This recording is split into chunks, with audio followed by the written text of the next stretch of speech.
So, trying to express myself more, understanding the things I'm feeling, I'm struggling with properly describing the frustration of being in an environment that's constantly working against me, but because of human factors more than anything.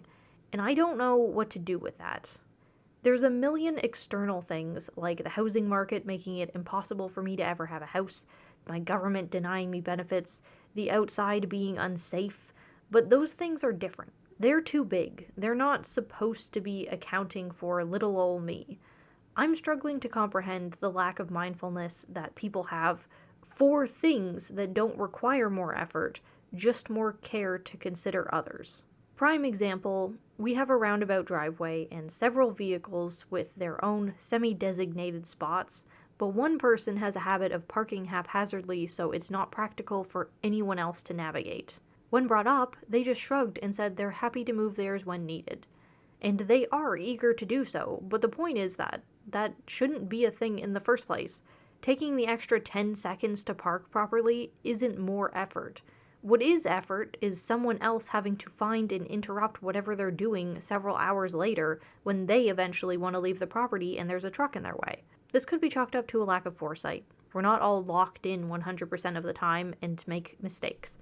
But once it happens once, that should just be the end of the behavior, but it never is. This winter, we had to introduce a new sump pump for draining the basement. Where we are, we go through multiple melts and heavy snows, but even if that wasn't taken into consideration, it was just a bad idea to trail the hose out of the house and behind our vehicle's parking spots in the way of exiting.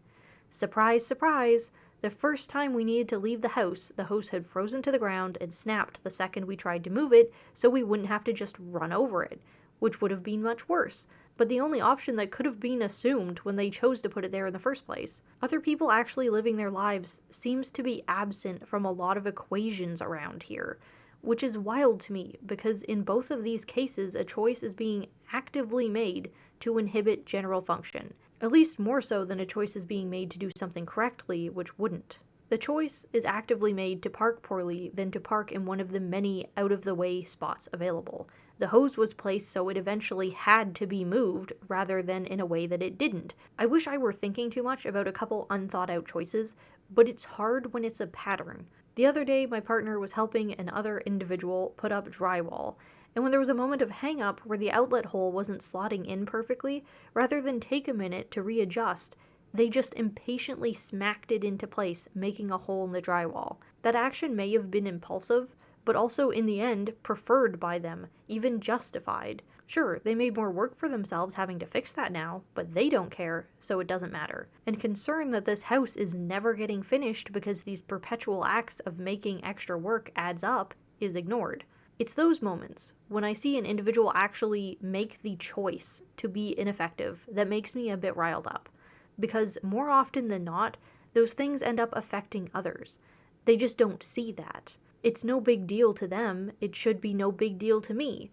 But it is, and I don't know how to deal with that. To advocate for not being perpetually put at a disadvantage for no reason other than the lack of another's drive to care how things get done. I don't see what point there is in complaining either, because advocating for better overall mindfulness can only ever exist in hindsight, as a reaction. I can't tell them not to do something until after it's already been done, and unfortunately, it doesn't seem like a learning experience from one situation transcends to inform another in future. This situation is exactly why I had to stop working for the family business. I can't follow them around and inform them during every aspect of their day, so there's no catching them from doing something that affects others negatively, let alone themselves. That's the point. They don't already see what they're doing as a problem. If they saw the problem an action might face, they wouldn't have done it in the first place, and I can't provide the process of understanding that for them. This dead end in ineffective practice led to tens of thousands of dollars lost under the company, in my opinion, allegedly. And although that's not my problem anymore, it still is. I live with them, it's at home too, and all the things they do and don't do, and I'm just still here in the middle of it, losing my mind watching the way things play out. You want to know what riled me up to write this? They made breakfast this morning, but as is habit in this house, made more than they actually intended to eat. And leftovers are fine, sometimes. but they cooked 2 sausage patties that I'd been saving in the freezer for a future meal, which I had no actual claim to. Like, I'd have been perfectly happy if they ate them, but they didn't. They cooked them just to cook them and didn't eat them, so now they're leftovers in the fridge, and I've now got a time limit imposed on eating them because canonically, no one in this house eats pre-cooked sausage patties. So why did they cook them? Why not leave them in the freezer where they were perfectly fine and I'd eat them later when I wanted them? How it was intended. There was no reason to cook them and impose that time limit. This may sound fucking insane, but I cannot explain how crazy it makes me feel to try and function in an environment where so many things are done just 'cause and end up being something that I have to address. It'd be different if I ended up having nothing to do with these instances, but I'm the one constantly adjusting to reflect all these seemingly innocuous but innumerable little actions. I may be eating sausage patties for lunch now to minimize the leftovers that go bad in this house. That's an active choice I'm making, but it only exists because of the unnecessary decision of someone else to do something that they shouldn't have bothered. Pre-frying sausage patties is not helpful. Reheating them makes them dry as fuck. It's better to just take the couple minutes to do it yourself when you want it. So now I'm eating really dry, gross sausage patties that I didn't want to be eating right now. This whole rant probably sounds like I'm totally intolerable to others' mistakes.